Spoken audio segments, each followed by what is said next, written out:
Okay, so for question 1, the first thing we need to do is set up x plus 3 and x minus 5 as their own separate equations. So the first one that you solve is x plus 3 equals 0, which means you subtract 3 from both sides and get negative 3 as your answer. The second one, you would do x minus 5 equals 0, add 5 to both sides, and get positive 5 as your answer. And then you write your answer in those brackets, which leaves us with negative 3, 5. Second one, this one looks a little bit different, but 3y is its own equation set equal to 0. To solve it, we divide by 3, and 0 divided by anything is 0, so one value for y is 0. The other side, we do y minus 8 equals 0, add 8 to both sides, and that gives us our final answers of 0, 8. Number 2 looks like this, and it asks what is the factored form of this function. Well, first we want to figure out where the zeros are, and that's basically where it crosses the x-axis. And it crosses the x-axis at negative 2 and 4. The only issue is when you write something in the factored form, it's the opposite of your final answer. So these are really our final answers. Negative 2 is one final answer, and positive 4 is the final answer. So we want to look for something that if we solve it, it would give us negative 2 and positive 4, and the only answer that is possible for is B. Number 3, it says solve using the method of your choice. So basically you decide if you want to factor or use the quadratic formula. I solved both by factoring, and one of them I did an extra thing to show you how to solve it with a quadratic formula. So the first one, to solve by factoring, we would use the x method. So we're looking for numbers that multiply to make 24 and add to make negative 11. The only numbers that do that are negative 8 and negative 3. I plug those back into its factored form, x minus 3 and x minus 8, and then I solve those equations like we did in example number 1. I would add 3 to both sides to find this answer, and add 8 to both sides to find this answer. So our final answer for the factored form is 3, 8. You could also plug it into the quadratic formula. Negative b would be positive 11 in this case, times b squared, or this plus or minus the square root of b squared, so 11 squared. And then we would do negative 4 times a times c. Well, when I multiply negative 4 times 1 times 24, that's going to give me a negative number, so I just make sure I write a minus sign. Then I squared 11 to get 121. And then finally, we subtract those two things to get 25. You take your square root of 25 to get 5, and then you separate it into two separate problems. So we have 11 plus 5 divided by 2, which gives us the 8 again, and 11 minus 5 divided by 2, which gives us 3. I forgot to mention that in the very beginning we were supposed to add 5 to both sides. That is where I got my 24 from. I added 5 because everything needs to be equal to 0. Same thing for b. We can't have that negative 15 over there, so we need to add it. And then I solved this one by factoring because there's no number in front, so it's typically pretty easy to factor. So first I did the x method. We're looking for numbers that multiply to make 15 and add to 8, and that would be 5 and 3. Plug that into our factored form, which looks like this, and then I set up my two equations and solve. X plus 5 equals 0, I would subtract 5.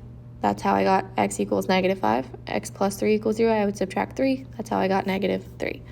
You could also solve that one using the quadratic formula, but it should give you those two exact same answers. Number 4 is more specific, like you have to solve it using the method that they say. So for the first one, you have to factor. For this one, we would factor using the x method. We're looking for numbers that multiply to make 4, add to make 5. That would be 1 and 4. Plug it back into our factored form, solve that equation, and we should get negative 1 and negative 4. The next one says we must use a quadratic formula, so I kind of went ahead and I didn't write down the formula, but I will talk you through it. The opposite of b is positive 38, since b is negative 38. Then we square b, 38 squared.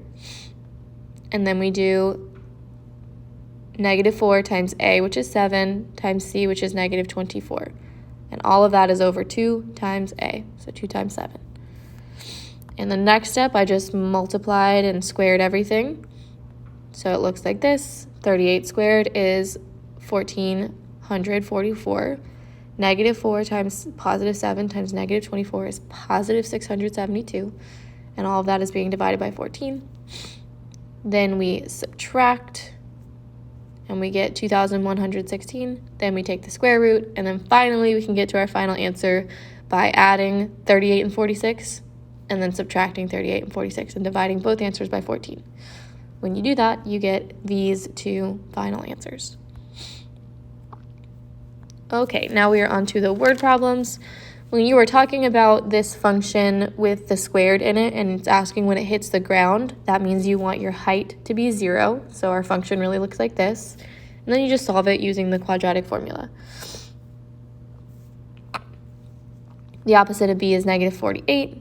And then we do everything on the inside of the square root.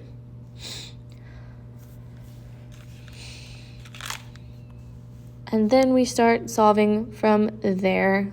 Basically, to get from this step to this step, all I did was square 48, multiply to a negative 16, and multiply those three numbers right there. Two negatives make a positive, that's why I put a plus sign right there. Now we're ready to add those numbers to get this.